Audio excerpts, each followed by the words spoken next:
Assalamualaikum warahmatullahi wabarakatuh. Apa kabar teman-teman semua? Bertemu lagi dengan saya di channel ini. Kali ini kita akan kembali berbincang dengan pengamat intelijen dan geopolitik Bapak Amir Hamzah. Apa kabar Pak Amir? Baik, alhamdulillah ya.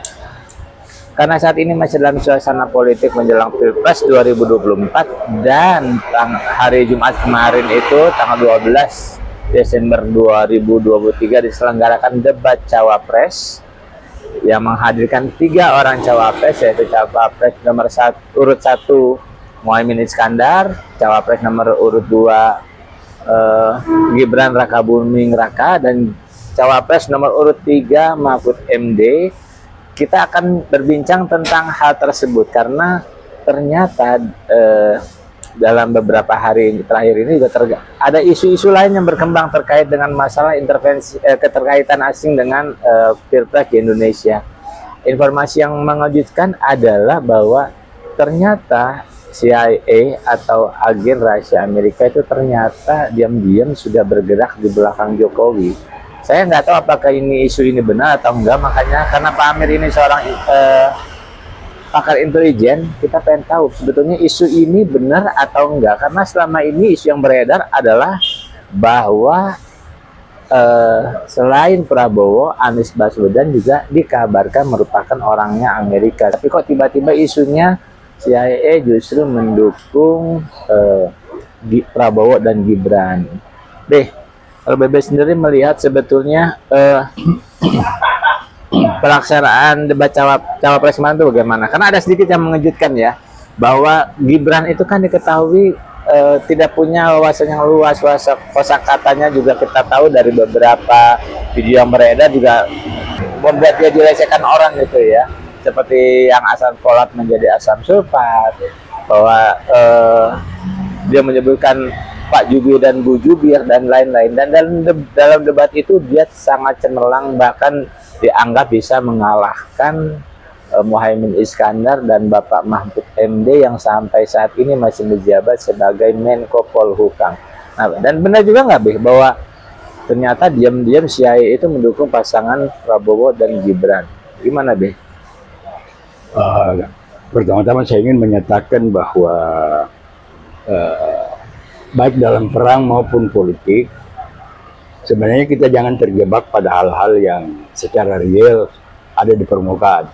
Ya, kita harus pandai-pandai melihat bahwa dengan apa yang dibicarakan di permukaan ini tentu ada hal-hal tersembunyi yang harus kita simak, yang harus kita telusuri secara baik. Nah, kalau saya pribadi sendiri terus terang, dari jauh-jauh hari saya sudah menyatakan bahwa untuk kondisi sekarang ini, apabila kita beranjak dari kepentingan nasional kita, maka pemilu maupun pilpres bukanlah kebutuhan nasional. Ya. Kebutuhan nasional untuk merealisasikan kepentingan nasional sebagaimana diatur dalam Undang-Undang Dasar 45, itu saya lihat sekarang ini adalah menegaskan kembali berlakunya Undang-Undang Dasar 45, 18 Agustus 1945, dan kemudian memajulkan Jokowi yang sekarang ini kan makin ramai. Iya. Nah, kalau nggak salah kemarin juga beberapa jam menjelang debat antara para cawapres itu di Surabaya kan ada kelompok pesisir 100 yang menyebarluaskan, menggalang kekuatan massa untuk memajulkan Presiden Jokowi. Iya, pertimbangan tertentu. Iya. Nah, harus kita lihat bahwa oleh karena itu saya sendiri sama sekali tidak tertarik dengan debat dari para cawapres ini. Karena apa? Pertama-tama saya melihat bahwa dari awal mengikuti debat para capres sendiri, saya melihat bahwa ada hal-hal yang apabila kita lihat dari kepentingan nasional itu jauh panggang dari api. Kita kan kepingin mendengar secara jelas bagaimana misalnya mereka menjabarkan amanat suci Undang-Undang Dasar 45, yaitu bagaimana menyelamatkan negara ini. Kan kita 10 tahun ini kan gaduh melulu. Ya. Terjadi konflik, terjadi saling tidak percaya, malah ada kenyataan bahwa seolah-olah polisi menempatkan umat Islam sebagai musuh dengan alasan teroris dan lain sebagainya. Betul. Kita lihat juga ada kondisi-kondisi yang kurang baik antara hubungan antara polisi dan militer, kemudian juga di internal militer dan internal polisi juga kita lihat ada gejala-gejala bahwa lembaga ini tidak solid dan tidak kohesif, sehingga semua ini kan menyebabkan ketika terjadi konflik, ketika terjadi kegaduhan kan sulit kita mengatasinya secara cepat. Betul. Nah, dalam pada itu kita lihat sejak lama bahwa, dan itu juga sudah pernah saya singgung, bahwa sudah sejak lama di satu sisi ada kepentingan Partai Komunis Cina lewat antek-anteknya di sini yang kita sebut dengan kelompok komunisme gaya baru yang akan mendukung pasangan tertentu yang sudah terbuka bahwa karena ada kerjasama dengan PDIP antara Partai Komunis Cina dengan PDIP ada kerjasama rahasia yang kita tidak tahu. Nah, itu barangkali Presiden Jokowi tahu karena Presiden Jokowi kan pernah menyatakan bahwa dia punya laporan intel, dia tahu isi perut semua partai politik kan. Barangkali dia tahu bahwa begitu PDIP lewat Ibu Megawati menetapkan Ganjar sebagai calon presidennya, kita yakini bahwa tentu kan ini kan akan mendapat dukungan dari Partai Komunis Cina. Nah, demikian pula dari awal-awal ketika baru Nasdem yang melontarkan gagasan untuk mencapreskan Anies Baswedan, muncul pula suara bahwa Anies ini akan didukung oleh Amerika Serikat. Nah, kalau kita bicara tentang dukungan Amerika Serikat ini harus pandai-pandai kita lihat Amerika Serikat yang mana, kan? Kalau kita lihat misalnya dari aspek politiknya, biasanya yang sangat mempengaruhi pilpres di Amerika Serikat itu adalah kelompok Rockefeller. Sehingga ada pemeo di masyarakat Amerika Serikat bahwa siapapun menang dalam pemilu pasti yang menang itu Rockefeller. Sehingga timbul apa namanya semacam sindiran bahwa calon ini akan namanya Rockedem, itu artinya calon presiden yang diajukan oleh Demokrat akan disebut Rockedem, artinya Rockefeller Demokrat. Kalau calon itu diajukan oleh Republik maka disebut Rockepub atau Rockefeller Republik. Nah, inilah yang sebenarnya model-model seperti yang sebenarnya mau ditiru oleh Presiden Jokowi dengan gagasan hanya dua partai, hanya dua pasangan capres.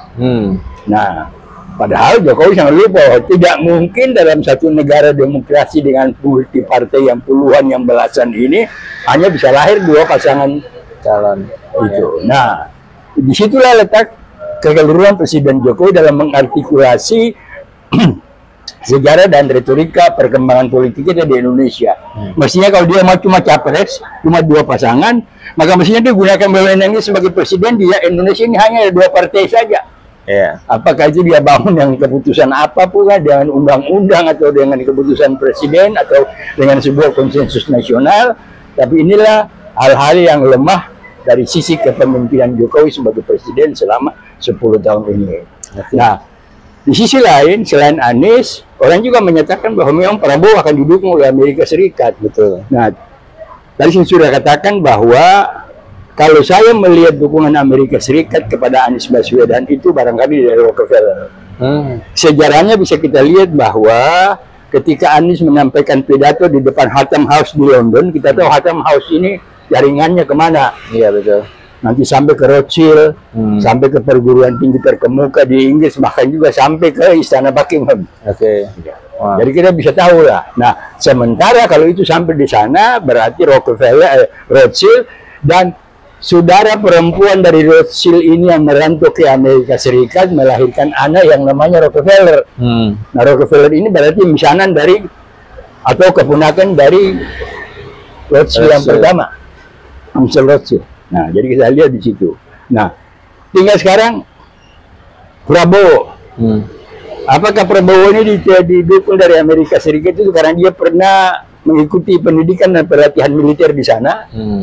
Di mana banyak para jenderal Amerika Serikat, terutama jenderal Angkatan Darat yang memimpin lembaga-lembaga pendidikan di Amerika Serikat pernah bersinggungan langsung dengan dia, melihat kemampuan dia sebagai seorang prajurit TNI yang mumpuni dengan kemampuan pengetahuan yang cukup dan lain sebagainya, dan juga berasal dari keluarga yang memang kita bisa perhitungkan siapa kakeknya, siapa bapaknya kan kita tahu, dan apa kontribusi Pak Mito maupun Pak Joyo Hadikusuma kepada Republik ini kan kita tahu persis. Ya. Jadi, nah di situ kita lihat dalam konteks itu kalau dari sisi intelijen, CIA-nya main di mana? Ya kan? Apa mainnya di Rockefeller, mainnya di kelompok militer, maupun mainnya di kelompok intelektual yang mendukung Anies. Nah, tetapi kita melihat itu. Nah, namun dalam perkembangan terakhir kita lihat bahwa awal-awalnya Presiden Jokowi ini kan sangat dekat dengan Xi Jinping.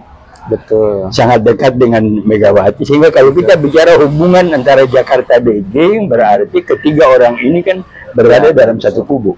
Betul. Satu kubu kekuatan global. Betul.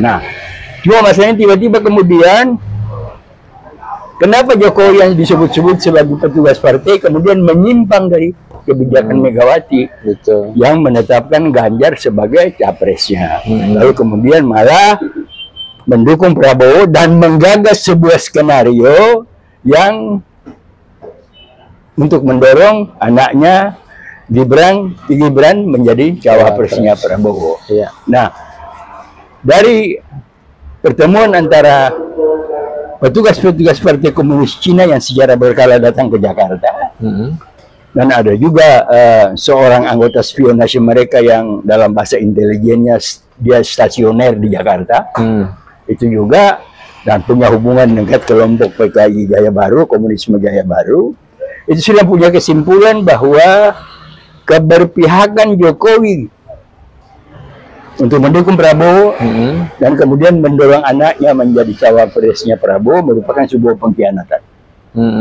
Nah, pengkhianatan itu karena apa? Kok menurut Partai Komunis Cina, Presiden Jokowi tentu tahu persis bahwa baik Anies maupun Prabowo tentu pasangan capres mereka itu adalah didukung oleh Amerika Serikat.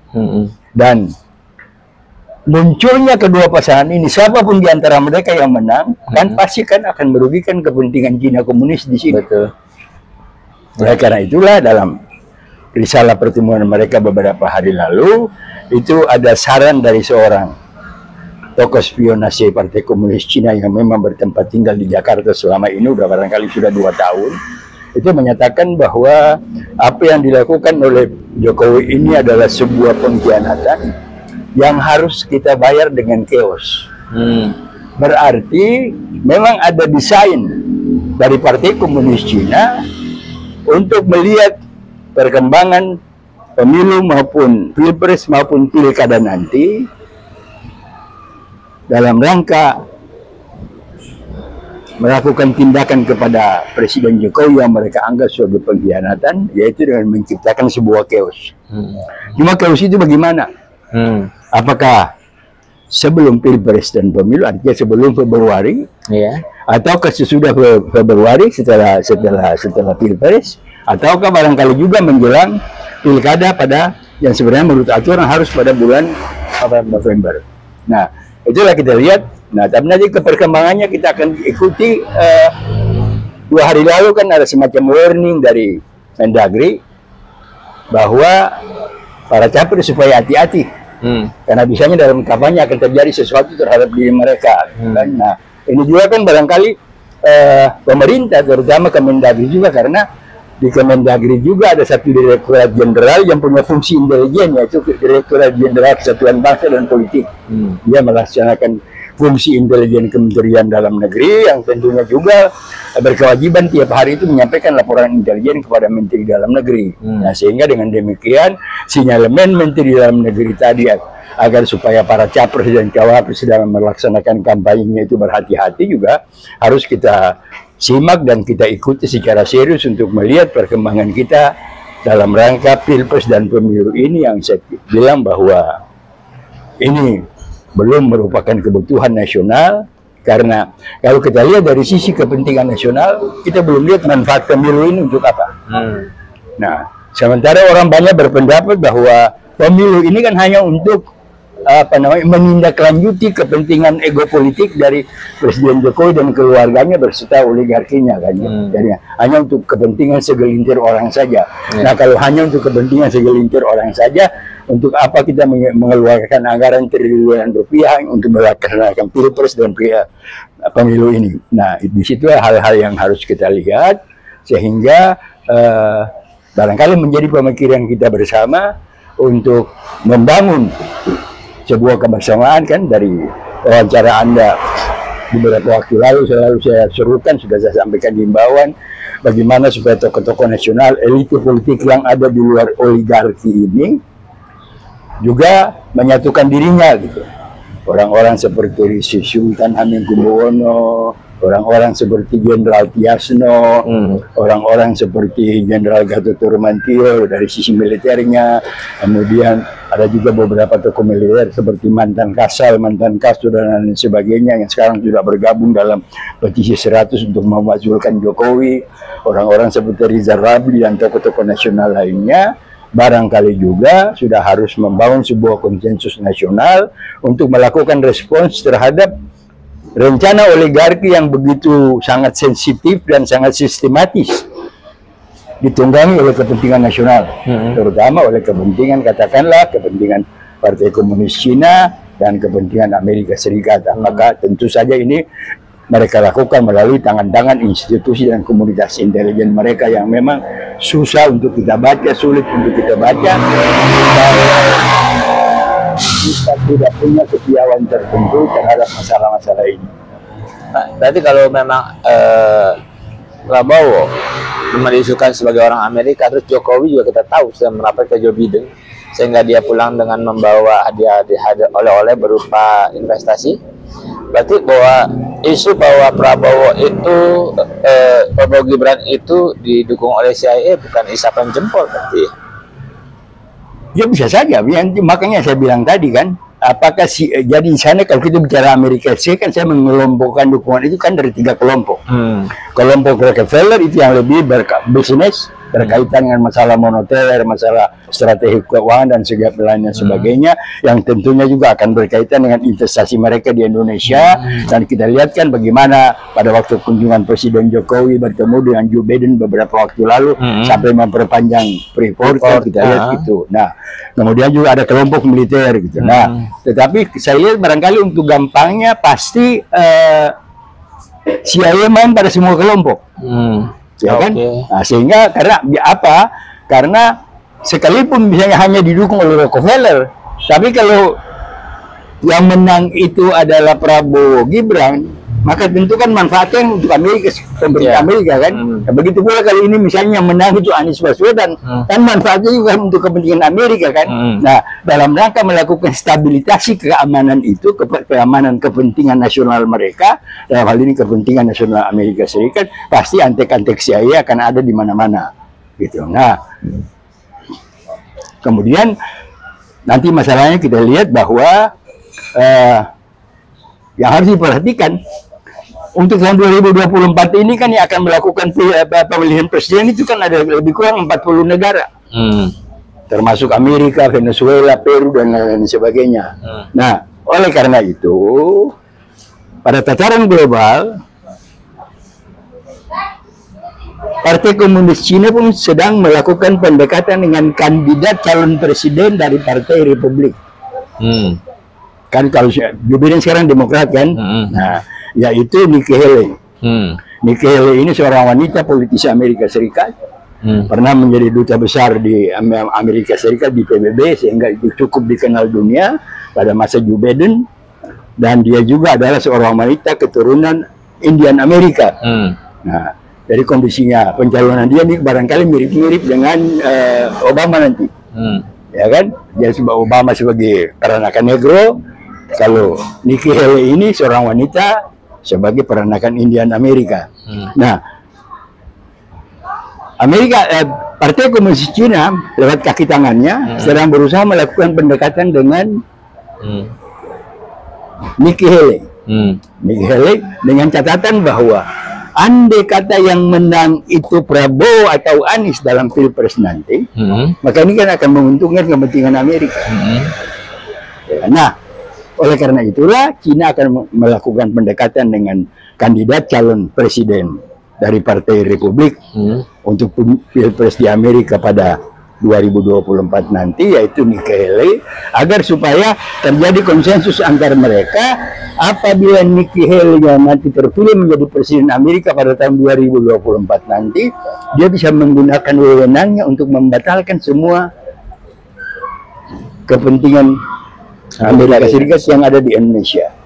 Sehingga ini kan akan membawa dampak kerugian kepada kita. Nah, inilah yang harus diperhatikan oleh para politisi kita, harus diperhatikan oleh para elite politik kita untuk melihat kemungkinan-kemungkinan yang akan terjadi bukan 1-2 bulan ke depan, tapi sampai 5-6 tahun ke depan, di mana kalau kita bicara dari sisi analisa, sampai dengan 10 tahun mendatang kondisi bangsa dan negara kita ini akan terus stabilitasnya akan terganggu, mungkin pada masalah moneter, mungkin pada masalah keuangan, mungkin pada masalah fiskal, atau juga pada masalah-masalah lainnya.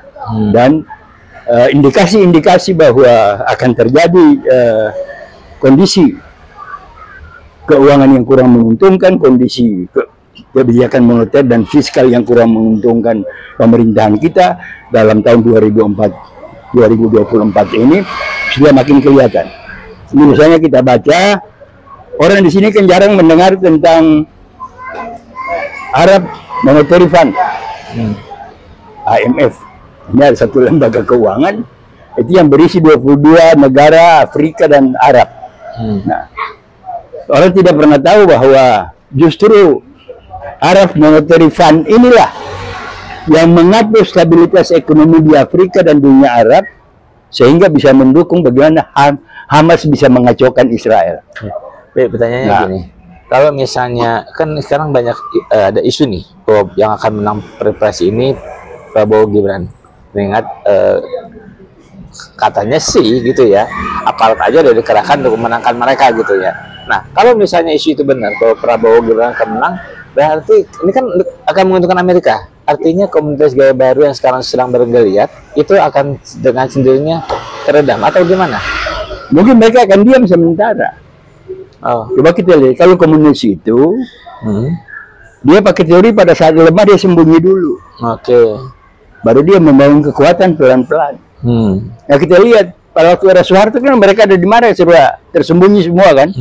Tetapi begitu muncul reformasi kan, ada di sana, ada di sana, ada di sana. Malah di dunia militer dan polisi juga mereka udah masuk kan dalam 10 tahun terakhir ini. Nah, saya lihat barangkali indikasinya adalah nanti sampai seberapa jauh kan komunisme gaya baru kita di sini ini kan punya hubungan juga dengan Cina, Partai Komunis Cina. Malah mereka didukung juga oleh pembiayaan dari Partai Komunis Cina kalau dari risalah-risalah rapat yang pernah kita peroleh gitu kan. Nah, mereka akan nunggu sampai sejauh mana Partai Komunis Cina akan berhasil melakukan pendekatan dengan kandidat calon presiden Partai Republik dari Amerika Serikat, yaitu Nikki Haley, dan tentu juga mereka akan berusaha untuk memberikan dukungan politik, bahkan mungkin juga dukungan pendanaan untuk memenangkan Nikki Haley pada Pilpres Amerika Serikat tahun 2024 nanti. Nah, jadi juga itu harus kita lihat. Nah, dengan kata lain bahwa gerakan-gerakan politik yang akan dilakukan oleh komunisme gaya baru, andai kata benar rekayasa yang dilakukan ini Prabowo Gibran yang memenangkan Pilpres, maka mereka akan diam menunggu keberhasilan. Mungkin nggak, Be? Komunis gaya baru itu justru tetap berada di belakang Jokowi misalnya, menunggangi Pak Jokowi. Mengingat kan kita tahu bahwa di pemerintahan Jokowi inilah komunisme gaya baru itu seperti mendapat panggung. Jadi kalau kita lihat dari hadis serap yang kita peroleh belakangan ini, paling tidak pada tanggal 23 Desember yang kemarin, itu kan sudah jelas bahwa kedua kelompok ini, baik itu Partai Komunis Cina maupun kaki tangan mereka komunis gaya baru di Indonesia, kan sudah mencap Jokowi sebagai pengkhianat. Dan mereka sudah sepakat untuk membayar pengkhianatan itu dengan chaos. Ini kan berarti bahwa komunisme gaya baru akan lebih tegak lurus kepada perintah Partai Komunis Cina, dan tentu kan melepas diri mereka dari Jokowi yang sudah memihak kepada Prabowo Gibran. Kalau skenario itu berjalan, skenario chaos itu berjalan, berarti posisi Jokowi dan bahaya ya?